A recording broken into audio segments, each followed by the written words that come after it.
बिस्मिल्लाहिर्रहमानिर्रहीम, अस्सलाम वालेकुम व्यूअर्स, मैं हूं फारूक जौहरी और आप देख रहे हैं जौहरी स्पीक्स। मेरा ऑफिशियल यूट्यूब चैनल है। बहुत आम तरीन खबरें लेकर एक मरतबा फिर मैं आपकी खिदमत में हाजिर हुआ हूं। अमेरिका चीन एक मरतबा फिर एक दूसरे के आमने सामने खड़े हुए नजर आ रहे हैं। ऐसा क्या हुआ है कि जिससे अमेरिका को परेशानी लाक हुई है और चीन ने ऐसे क्या इकदाम किए हैं जिससे अमेरिका जो है वो बैकफुट पर जाते हुए नजर आ रहा है। और क्या आने वाले दिनों में चीन किसी बराह जंग में शरीक होने जा रहा है, इस हवाले से बहुत अहम तरीन खबर मैं आपके साथ शेयर करने जा रहा हूं। और आपको यह भी बताऊंगा कि रूस और यूक्रेन की जंग खत्म होने का नाम नहीं ले रही।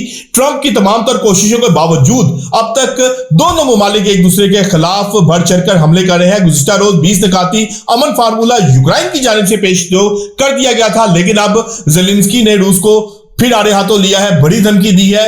क्या धमकी दी है ये भी आज के व्लॉग में मैं आपको बताऊंगा। और आपको यह भी बताऊंगा कि इस्राएली फोर्सेस इस वक्त जहनी दबाव का शिकार क्यों है और आए रोज इस्राएली फौजी क्यों खुदकुशी कर रहे हैं और इस्राएली फौजियों को क्या मुजामत का सामना है और इस मुजामत के नतीजे में इस्राएली फौजी जो हैं आए रोज कितने फौजी जो हैं वो जान की बाजी हार रहे हैं। इस हवाले से भी आज के व्लॉग में बहुत अहम तरीन खबर मैं आपको देने जा रहा हूं। लेकिन तमाम खबरों की डिटेल्स में जाने से पहले जौहरी स्पीक्स को सब्सक्राइब करना ना भूलेगा और बेल आइकन का बटन प्रेस करना ना भूलेगा और कमेंट बॉक्स में अपनी आरा से हमें जरूर आगाह कीजिएगा कि आपने हमारे वीडियो को कैसा पाया है। तो बढ़ते हैं व्यूअर्स आज की अपनी पहली अहम तरीन स्टोरी की जानिब। दुनिया की दो बड़ी सुपर ताकतें चीन और अमेरिका एक दूसरे के आमने सामने आती हुई नजर आ रही हैं। आखिर ऐसा क्या हो गया है कि दोनों ताकतें एक दूसरे के खिलाफ अब ताकत आजमाने से भी बाज नहीं आ रही। अमेरिका को चीन के कौन से इकदाम पर शदीद तरीन तहफुजात हैं, आज उन इकदाम के हवाले से मैं आपसे बात करूंगा। चीन और ताइवान का मसला पूरी दुनिया को मालूम है। ताइवान के हवाले से चाइना बरमला और वाज़ेह अल्फाज में धमकियां भी दे चुका है कि अगर ताइवान के साथ किसी किस्म की कोई फौजी उनको मदद की गई तो ये चीन की सालमियत के ऊपर हमला समझा जाएगा। और ताइवान के हवाले से चीन की संजीदगी यह भी है कि ताइवान को चीन अपना ही हिस्सा गर्दानता है और अपना ही हिस्सा समझता है। अब ताइवान को असला फराहम किया गया। ये असलाह जो है वो 5 अमेरिकी दफाई कंपनियों ने फराहम किया था। अब ये बल्कि 5 नहीं 20 अमेरिकन दफाई कंपनियों ने फराहम किया था। और अब इस असला फराहम करने की पादाश में चीन ने इन 20 की 20 अमेरिकन दफाई कंपनियों के ऊपर पाबंदी आयद कर दी है। अमेरिका ने इस हवाले से वाज़ेह तौर पर कहा है कि चीन जो है वो अपनी हरकत से बाज है। इस किस्म के इकदाम और इस किस्म के फैसले जो हैं वो दोनों ममालिक के दरमियान कशीदगी को हवा देंगे और दोनों ममालिक के दरमियान तनाव जो है उसको भी मजीद बढ़ाएंगे।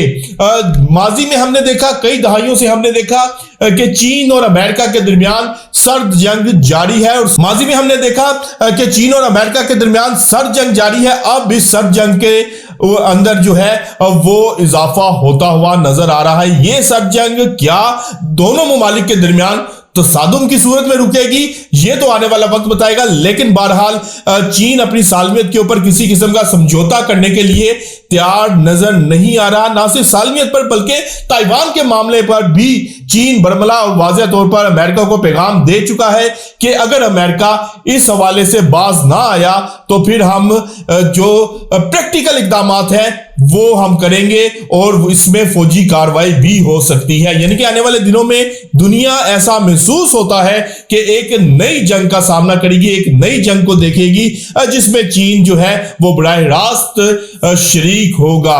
दूसरी जानिब ज़ेलेंस्की ने गुज़िश्ता रोज 20 निकाती अमन फार्मूला पेश किया था। हमने आपको वो अमन फार्मूला मुकम्मल तौर पर जो निकात उसके थे, अहम 3 निकात, वो आपके साथ शेयर भी किए थे और आपको बताया भी था कि ज़ेलेंस्की की जानिब से ये अमन फार्मूला अमेरिकन हुकाम को फराहम कर दिया गया है। अब ज़ेलेंस्की ने अमन फार्मूला फराहम करने के अगले रोज ही रशिया को बड़ी धमकी लगा दी है। ज़ेलेंस्की का कहना है कि यूक्रेन की जो एयर डिफेंस है इसको बाईपास रशिया कर रहा है और मुसलसल जो है इस एयर डिफेंस की खिलाफ वर्जी की जा रही है। और यह खिलाफ वर्जी जो है बेलारूस के वाया बेलारूस की जा रही है, और अगर रशिया अपनी हरकतों से बाज ना आया तो फिर हम इंतहाई कदम उठाने पर मजबूर होंगे। यानी कि रशिया को एक मरतबा फिर खुली धमकी दे दी गई है, लेकिन रूस और यूक्रेन का जो तनाजा है वो धमकियों से आगे निकल चुका है और दोनों ममालिक एक दूसरे के सामने भी खड़े नजर आ रहे हैं। गुज़िश्ता 3 सालों से दोनों ममालिक जो है वो हालत जंग में है।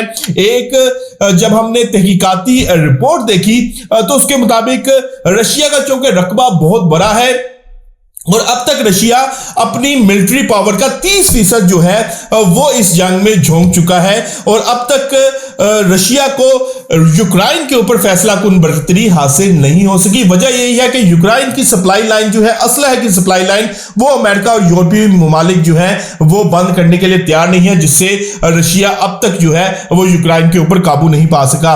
और व्यूअर्स, तीसरी मेरी अहम तरीन स्टोरी है कि इस्राएली फौजियों के अंदर ज़हनी जो दबाव है वो बढ़ता जा रहा है। रवां माह 7वें इस्राएली फौजी ने खुदकुशी कर ली है।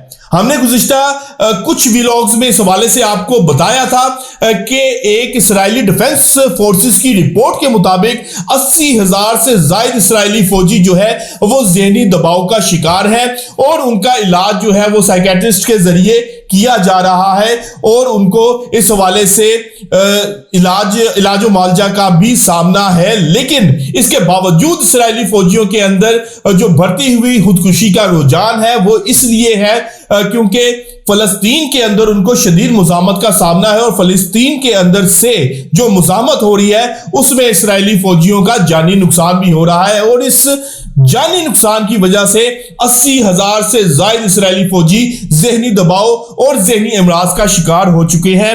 अब इस वक्त जो सूरत हाल है, वेस्ट बैंक के अंदर एक गाड़ी जो है वो इस्राएली डिफेंस फोर्सेस की गाड़ी से टकराई, जिसके नतीजे में 4 इस्राएली फौजी शदीद जख्मी हालत में हॉस्पिटल मुंतकिल किए गए हैं, और जो हालत इस वक्त आलमी जो ज़राए अबलाग है वो बता रहे हैं, उम्मीद है कि सुबह तक 2-3 इस्राएली फौजी जो है वो राही मुल्क अदम भी सुधार सकते हैं। यही वो वाकयात हैं जिसकी वजह से इस्राएली जो डिफेंस फोर्सेस हैं, जो इस्राएली फौज है वो ज़हनी दबाव का शिकार है, और इस ज़हनी दबाव के नतीजे में खुदकुशियां की जो तादाद है वो बढ़ती जा रही है। इसके साथ साथ व्यूअर्स, इस्राएली मीडिया ने एक बड़ा इंकशाफ किया है कि इस्राएली मीडिया के मुताबिक एक ईरानी जासूस इस्राएली डिफेंस फोर्सेस के चीफ ऑफ स्टाफ एयाल ज़मीर के ऑफिस से पकड़ा गया है, और इसके बारे में कहा गया है कि ये जो हजरत थे वो कई बार इस्राएली आर्मी चीफ के साथ मुलाकात भी कर चुके थे, और बिला रोक टोक उनके ऑफिस में इनका आना जाना था। यानी कि इस्राएल के अंदर इस कदर हसास एरिया में भी ईरानी जासूस मौजूद है, और ये इस्राएली हुकाम की नींदें उड़ाने के लिए ये एक वाकया भी काफी है। ये मजमूई तौर पर वो वाकयात है जिससे इस्राएली डिफेंस फोर्सेस जो है वो ज़हनी दबाव का शिकार होती हुई नजर आ रही है। और आखिर में आपको मैं बताऊंगा कि हिजबुल्लाह के एग्जीक्यूटिव काउंसिल के चेयरमैन शेख अली दमोश का कहना है कि नाम निहाद पहला मरहला इस वक्त तक खत्म नहीं होगा जब तक दुश्मन मुआहदे के तहत अपनी जिम्मेदारियां पूरी नहीं करता,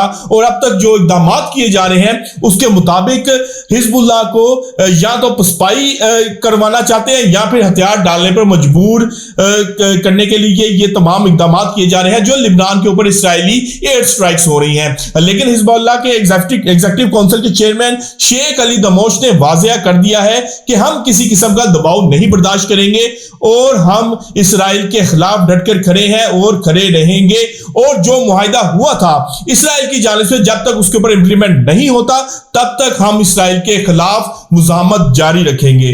तो व्यूअर्स, आज तक के लिए इतना ही। कल तक के लिए मैं अपने मेजबान अपने भाई फारूक जौहरी को इजाजत दीजिएगा। अल्लाह हाफिज।